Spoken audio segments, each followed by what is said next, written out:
나이가 들어가고 자식들이 새로운 가정을 꾸려 출가를 한다면 이제 우리 부모님들은 혼자만의 시간이 많이 생기게 됩니다.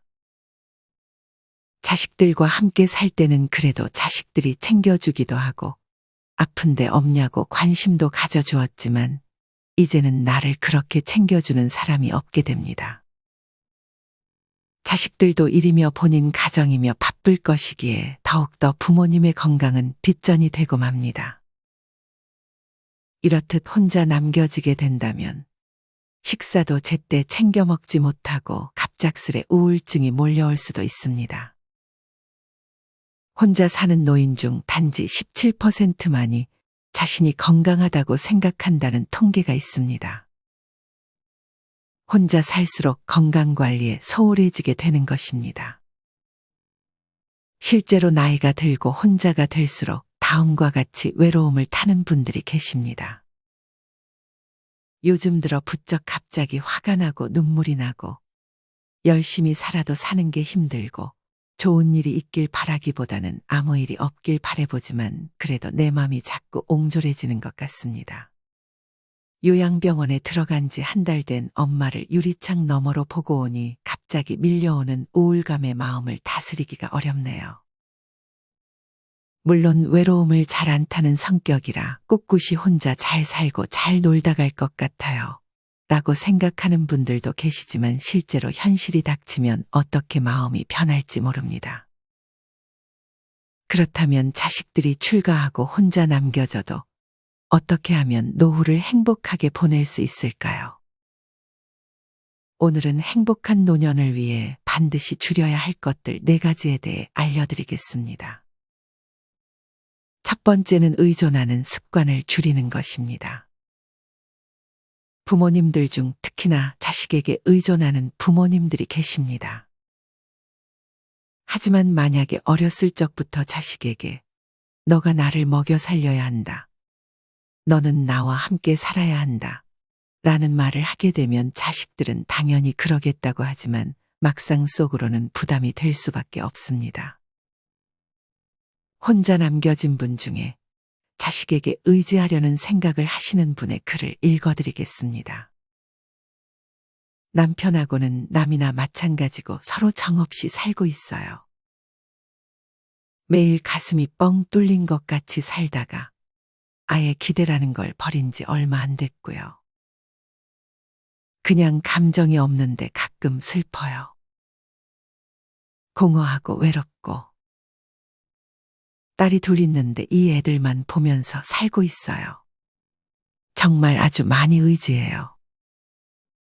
정신적으로 너희밖에 없다 이런 말은 안 하지만 저는 속으로 이 애들에게 너무 의지를 하고 나중에 크면 그래도 이 애들 때문에 웃을 날 있겠지 이러면서 하루하루 버텨요. 이렇게 살다 나중에 아이들이 저를 그냥저냥 대한다고 해도 별 도리는 없겠지만 그래도 희망을 걸고 나중에 이러면서 버팁니다. 이렇게 티는 안 내도 속으로 자식에게 기대려고 하는 분들이 꽤 많습니다. 단언컨대 이것은 긍정적인 결과를 낳을 수 없습니다. 말을 하지 않아도 자식들에게 의지하려는 마음은 전달되기 마련입니다. 그것에 자식들은 몹시 부담스럽고 부채의식을 느끼며 자랄 수 있습니다. 부모를 행복하게 해야 하는 책임을 진 것이죠. 언젠가는 얘들 덕분에 행복할 것이다가 아니라 이 답답한 상황 속에 얘들 덕분에 행복하다 고맙다고 생각하세요. 사람으로 태어나서 이 예쁜 아이들한테 엄마 소리 듣는 거 그게 바로 행복이고 더 바랄 게 없다. 그렇게 생각하는 훈련을 하시고 이 아이들은 나를 행복하게 해야 할 의무가 없고 아이들 각자 인생을 살아야 하고 나 또한 내 인생을 살아야 한다는 걸 잊지 마세요. 자식이나 누군가 타인이 나에게 행복을 주어야 할 의무가 어디에 있나요? 내 행복은 내가 만들어야 합니다. 내 행복을 위해 자식 인생을 볼모로 잡지 마세요. 저렇게 알게 모르게 의지하며 키우는 자식 겉으로는 엄마 걱정하고 챙겨도 그게 다 마음에 빚이고 인질처럼 평생 잡혀 사는 거예요. 끊지도 못하고 질질 끌려다니며 살지만 딸이 행복하지 못하게 됩니다. 이렇듯 자식뿐만 아니라 누군가에게 의존하려는 습관은 반드시 줄여야 합니다. 그렇다면 이렇게 의존하는 습관을 줄이려면 어떻게 해야 할까요? 바로 취미 활동에 답이 있습니다. 곧 취미 활동을 즐기며 자기 자신에게 집중하는 것이죠. 나이 들어도 할 수 있는 3가지의 취미를 알려드리겠습니다. 첫 번째는 채소 키우기입니다. 나이가 들어갈수록 잘 움직이지 않게 됩니다. 혼자 살게 되면 더더욱 그렇게 되지요. 그만큼 신체 활동이 중요한데 채소를 키우려면 물도 주어야 하고 신경 써 주어야 할 것이 많기 때문에 많이 움직이게 됩니다. 또한 수확한 채소를 먹어주면 건강한 식습관까지 챙길 수 있습니다. 너무 관리가 어려운 채소보다는 방울토마토나 상추 같은 키우기 어렵지 않은 채소들을 기른다면 재미와 뿌듯함을 느끼실 수 있습니다. 실제로 은퇴 후 촌으로 내려가 밭을 가꾸면서 노후를 즐기시는 분들도 많으신 것처럼 말이죠. 두 번째는 악기 연주입니다. 이미 노년에 악기를 배우는 것이 치매 예방뿐만 아니라 우울증 개선에 도움이 된다는 연구 결과가 많이 나와 있습니다. 특히나 노년에는 무언가를 배우기에는 너무 늦었다는 생각에 처음부터 지레 겁먹고 포기하는 분들이 많은 것 같습니다. 하지만 노년에도 악기를 배워 취미로 즐기시는 분들이 상당히 많고 심지어 공연까지 하시는 분들을 보면 항상 멋있다는 생각이 들었습니다. 배우기 쉬운 악기부터 천천히 도전해 보시길 바랍니다. 악기 연주는 도저히 못할 것 같으신 분들은 음악 감상만으로도 좋습니다. 단지 음악을 듣는 것만으로도 앞서 말했던 우울증 개선뿐만 아니라 육체적, 정신적으로 많은 도움을 줍니다. 특히나 노년기에는 마음이 힘든 경우가 많은데 이때 좋아하는 음악을 듣게 되면 마음이 평온해지는 경험을 다들 한 번씩 해보셨을 것입니다. 자신이 좋아하는 음악뿐만 아니라 평소에 잘 들어보지 못했던 클래식이나 재즈 같은 장르의 음악도 들어보시길 바랍니다. 세 번째 취미는 독서입니다.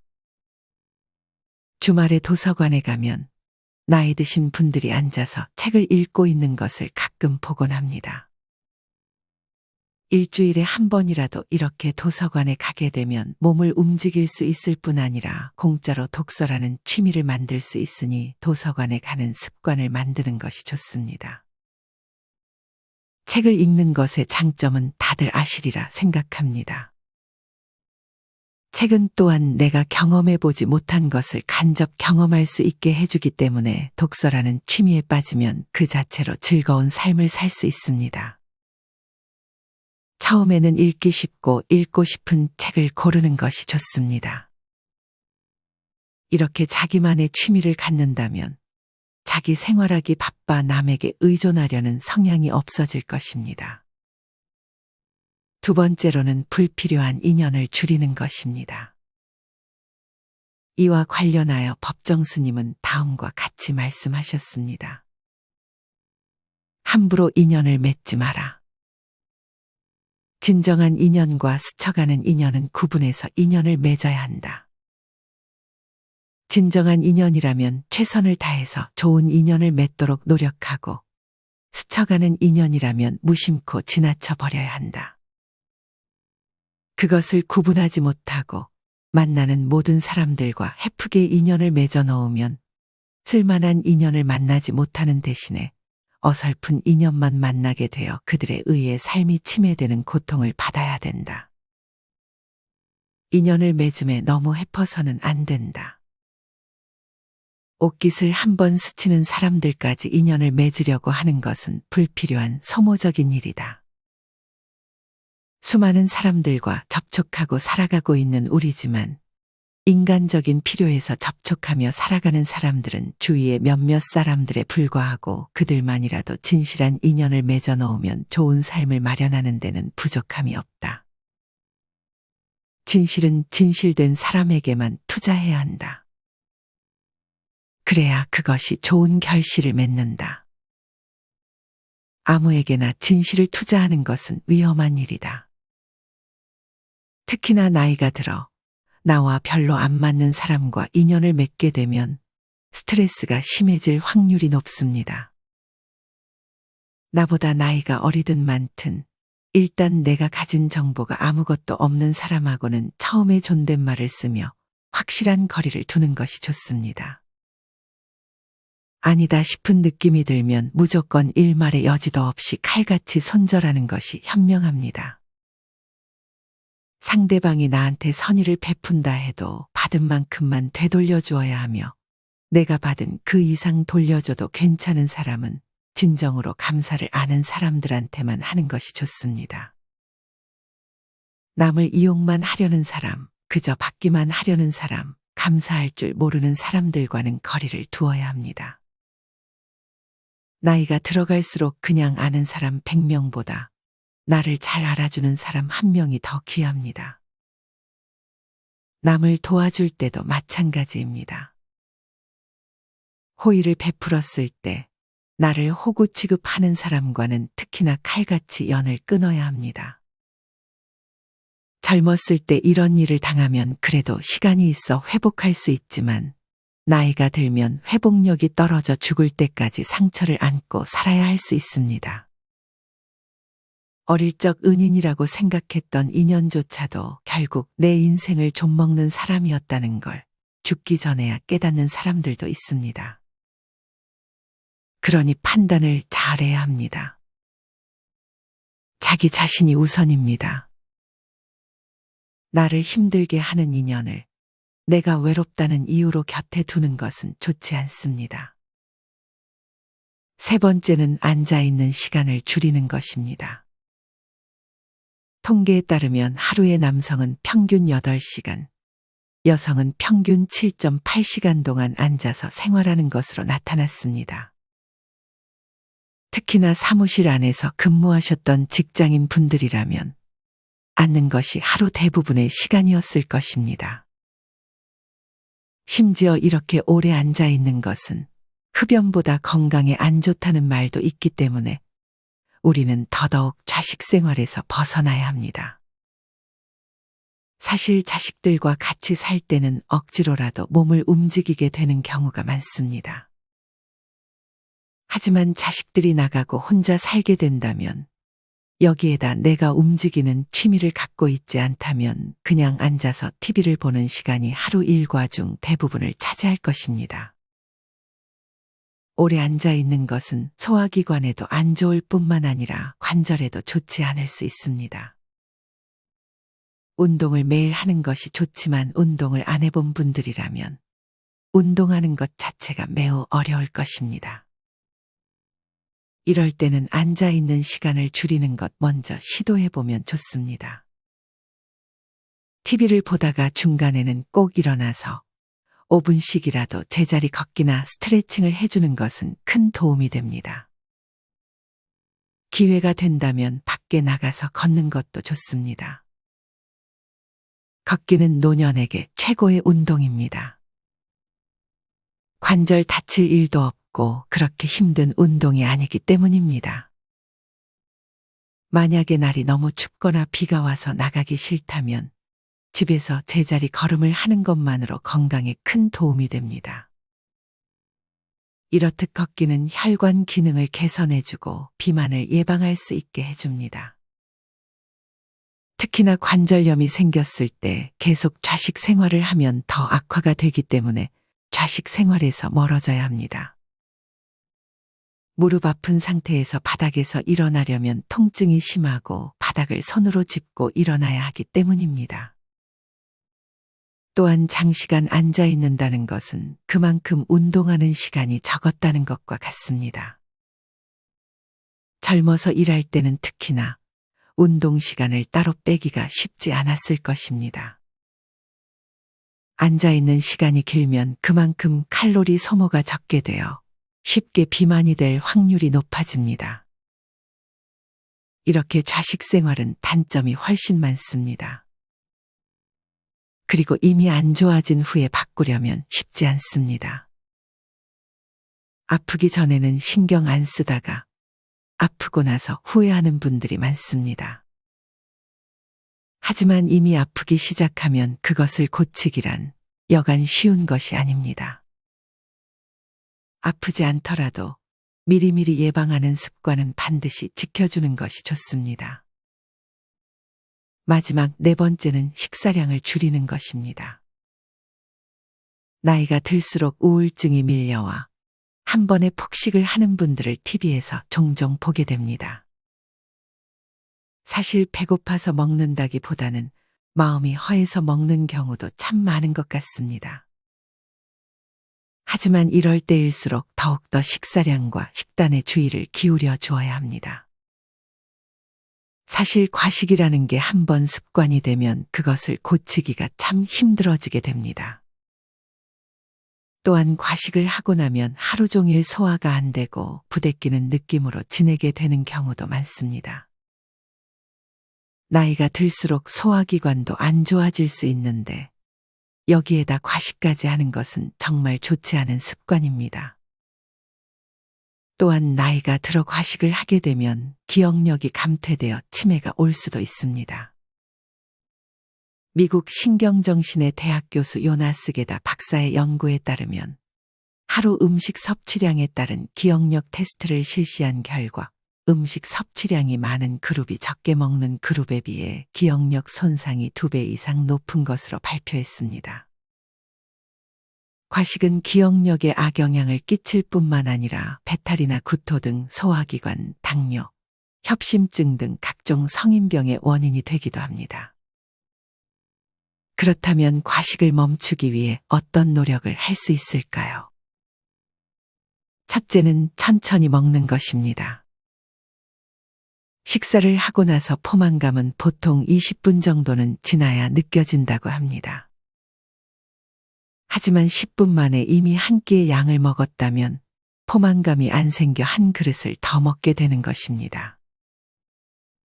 그러니 음식의 맛을 최대한 느끼면서 천천히 꼭꼭 씹어 먹는 습관이 필요합니다. 두 번째는 하루 1리터 이상의 물을 마셔주는 것이 좋습니다. 하지만 물을 너무 많이 마시면 심혈관에 머무르는 혈액량이 증가해 혈관 압력이 높아지고 이에 따라 수분이 비교적 압력이 낮은 폐와 뇌로 이동해 부종이 생길 수 있기 때문에 신체 활동이 특히나 적은 노인은 수분 섭취에 주의가 필요합니다. 세 번째는 육류나 튀김, 소금과 설탕 섭취를 주의하는 것입니다. 아예 먹지 말라는 것이 아닙니다. 이런 것을 못 먹게 되면 오히려 스트레스만 더 쌓일 것입니다. 맛있는 것을 먹는 것도 인생의 행복한 낙이기 때문에 먹는 것이 오히려 좋습니다. 하지만 매일 먹지는 말라는 것입니다. 육류나 튀김 등의 포화지방산과 트랜스지방이 많이 함유된 음식을 먹으면 중성지방과 몸에 나쁜 콜레스테롤이 증가하게 됩니다. 각종 혈관 질환의 위험성이 높아지기 때문에 조금은 줄여주는 것이 필요합니다. 소금과 설탕 또한 마찬가지입니다. 이 두 가지는 음식을 만들 때 필수적인 조미료이고 어렸을 적부터 우리 입맛이 여기에 길들여져 있기 때문에 완전히 끊기는 어렵습니다. 그리고 적당량의 소금은 오히려 건강에 좋습니다. 단 너무 과하고 자극적이게 음식을 먹게 되면 여러 질병이 동시에 발생하는 대사증후군이 생길 위험이 높아집니다. 젊을 때는 상관없을 수 있으나 나이가 들어가는데 간을 세게 먹는 습관을 고치지 못하면 나이 들어 건강에 치명적일 수 있습니다. 다시 한번 말씀드리지만 아예 먹지 말라는 것이 아닙니다. 평소보다 조금 줄이려는 노력만으로도 여러분의 건강이 많이 개선될 것입니다. 대개 이렇게 피곤하게 살 바에 그냥 남은 인생 하고 싶은 대로 살겠다고 말씀하시는 분들이 계십니다. 하지만 살고 싶은 대로 사는 것도 건강할 때나 가능한 이야기입니다. 아프면 살고 싶은 대로 살지 못하게 될 수 있습니다. 복잡하게 생각하지 마시고 좋은 습관들을 하나씩만 내 삶에 적용해 보시기를 추천드립니다. 젊은 시절의 습관이 훗날 노년의 인생을 결정한다는 말이 있습니다. 아직 젊으니까 괜찮다며 안 좋은 습관을 그대로 노년까지 가지고 가게 되는 경우가 많습니다. 이렇게 된다면 불행한 노후를 보낼 수밖에 없습니다. 뭐든 한 번의 습관을 바꾸는 것은 쉽지 않습니다. 하루하루 조금씩만 안 좋은 습관들을 줄이려고 노력한다면 어느새 좋은 습관들로 가득한 삶을 살고 계신 여러분을 보실 수가 있습니다. 우리말의 몸가짐, 마음가짐이란 말이 있습니다. 이것이 성리학에서 말하는 내면 공부, 외면 공부에 해당합니다. 어디가 먼저랄 것이 없긴 하지만 마음가짐이 우선입니다. 마음가짐이 잘 된 사람의 외면이 흐트러지기는 어려우니까요. 우리는 안 좋은 습관을 바꾸고자 하는 마음가짐을 먼저 가져야 합니다. 이게 첫 단계입니다. 그리고 행동해야 합니다. 문득 90할머니가 80할머니에게 뭘 입어도 이쁜 나이다 라고 했다던 이야기가 생각납니다. 마음가짐만 흐트러지지 않는다면 아직 우리는 젊기에 뭐든지 할 수 있습니다. 이상으로 오늘의 영상을 마치겠습니다. 우리 모든 구독자분들의 행복한 여생을 응원합니다. 다음에 더 좋은 내용으로 찾아뵙겠습니다. 감사합니다.